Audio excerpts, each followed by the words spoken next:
अस्सलाम वालेकुम स्टूडेंट्स। आज हमारा लेक्चर नंबर 2 है, नाइन्थ मैथमेटिक्स। चैप्टर 1 है रियल नंबर्स और उसकी एक्सरसाइज है 1.1। इसका क्वेश्चन नंबर 2 हम कर रहे हैं, represent the following numbers on number line. पिछले लेक्चर में हमने इस क्वेश्चन का पार्ट नंबर 3, 4 और 5 किए थे। इस लेक्चर में हम पार्ट नंबर 1 और 2 करेंगे। हमारे पास रूट 2 है जिसको हमने नंबर लाइन पर रिप्रेजेंट करना है। तो स्टूडेंट्स पहले लाइन ड्रा करेंगे।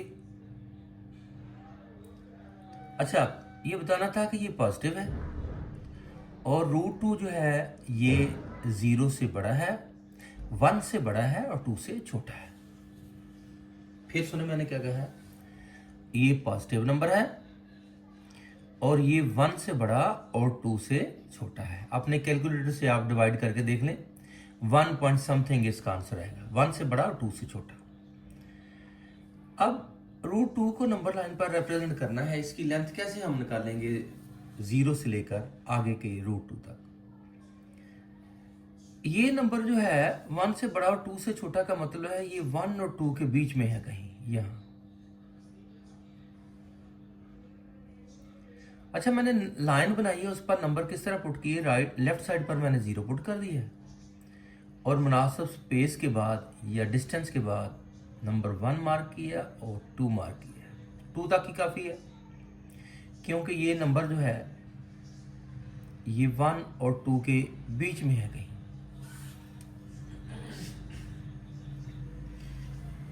अच्छा, अब करना क्या है स्टूडेंट्स, 0 से लेकर 1 तक ये 1 यूनिट डिस्टेंस है।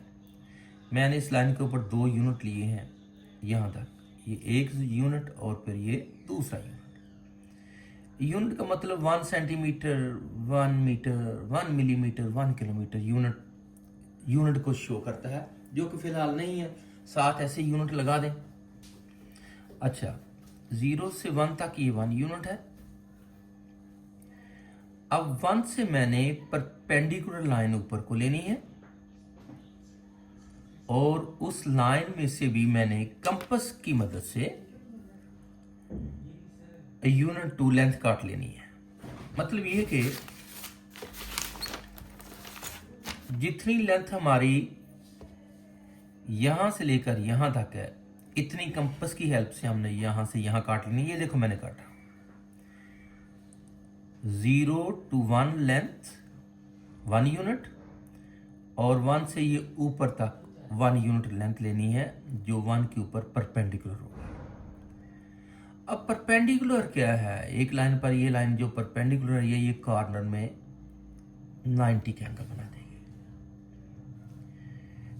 1 यूनिट ये हुआ, 1 यूनिट ये हुआ, इसके साथ भी मैंने ये लिखा हुआ है 1 यूनिट। फिर मैंने 0 को इस पॉइंट से जोड़ दिया। अब इसका नाम मैंने 0 वाले का नाम रखा है पॉइंट ए, इसका नाम बी, इसका नाम सी। इस तरह ए बी सी मेरे पास एक राइट एंगल ट्राइंगल आ गई है। फिर देखो 1 यूनिट लेंथ ये, जितनी लेंथ ये है इतनी ऊपर को लेनी है 1 यूनिट, लेकिन लेनी आपने परपेंडिकुलर है। कॉर्नर पर यहां 90 का एंगल शो होना चाहिए। फिर मैंने इसको इससे ज्वाइन किया, इस पॉइंट को मैंने ए कह दिया, इसको बी और इसको सी। इस तरह ये राइट एंगल ट्राइंगल बन गई है।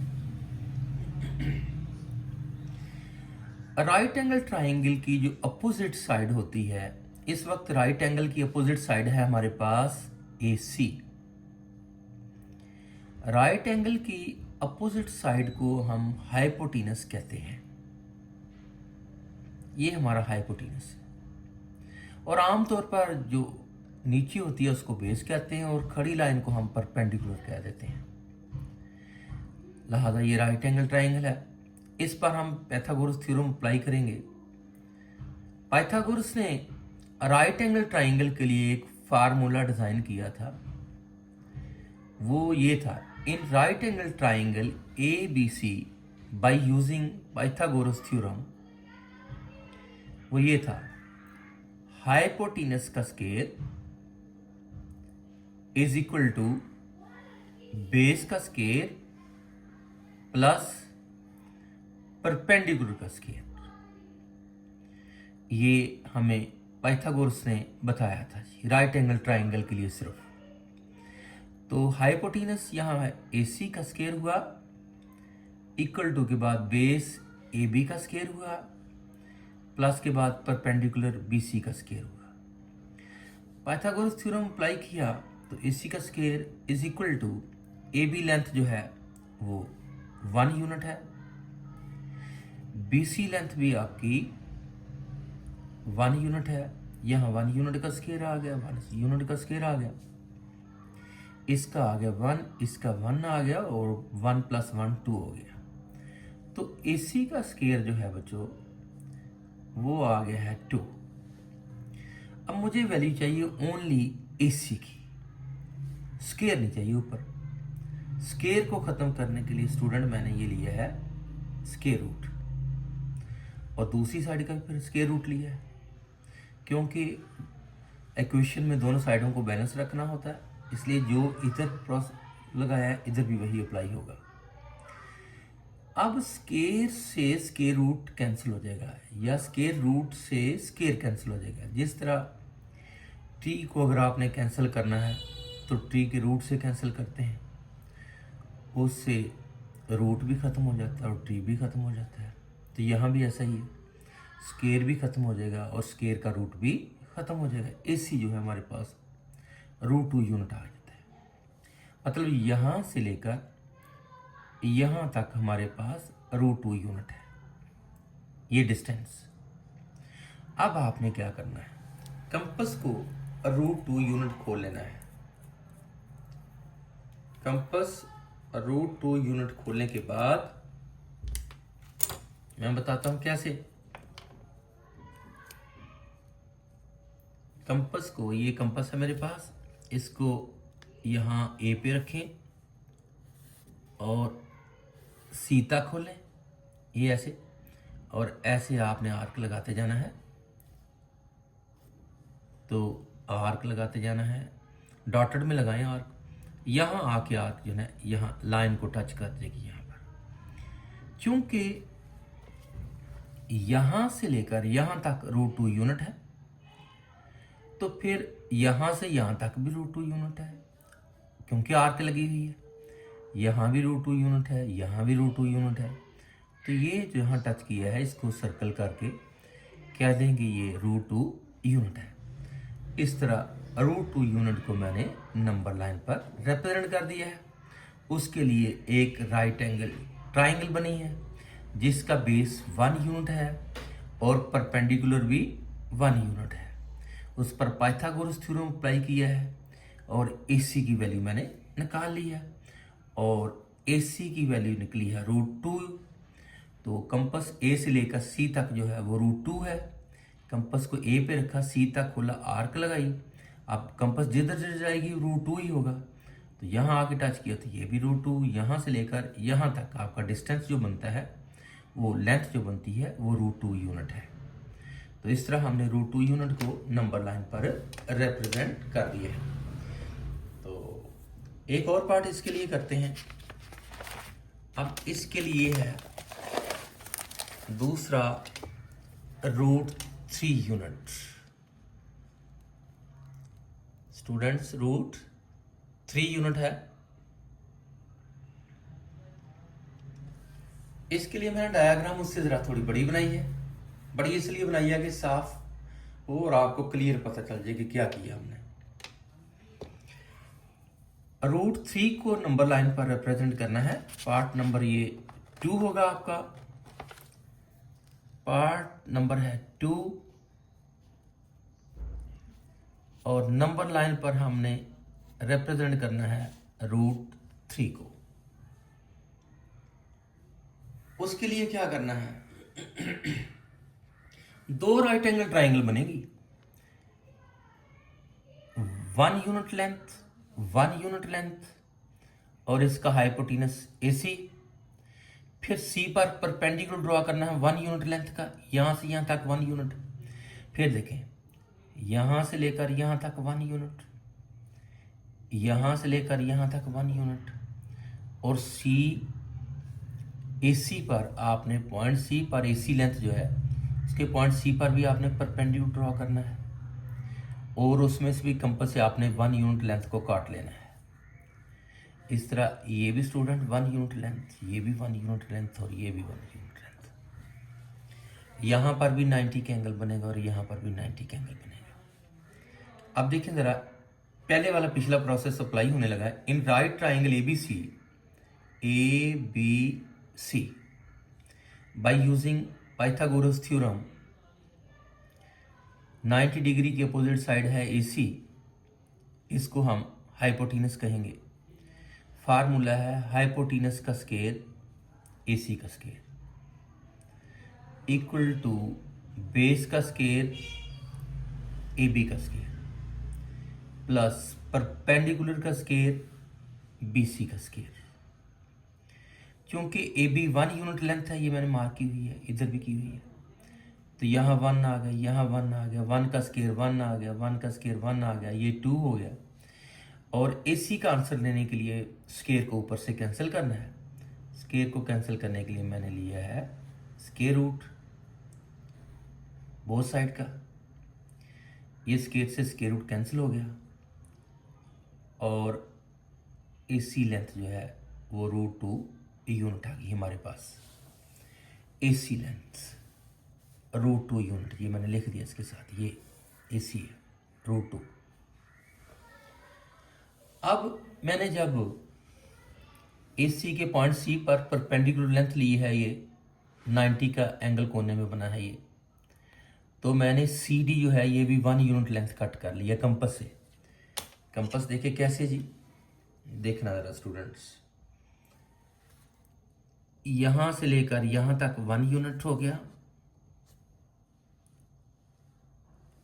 यहां से लेकर यहां तक ये भी 1 यूनिट हो गया,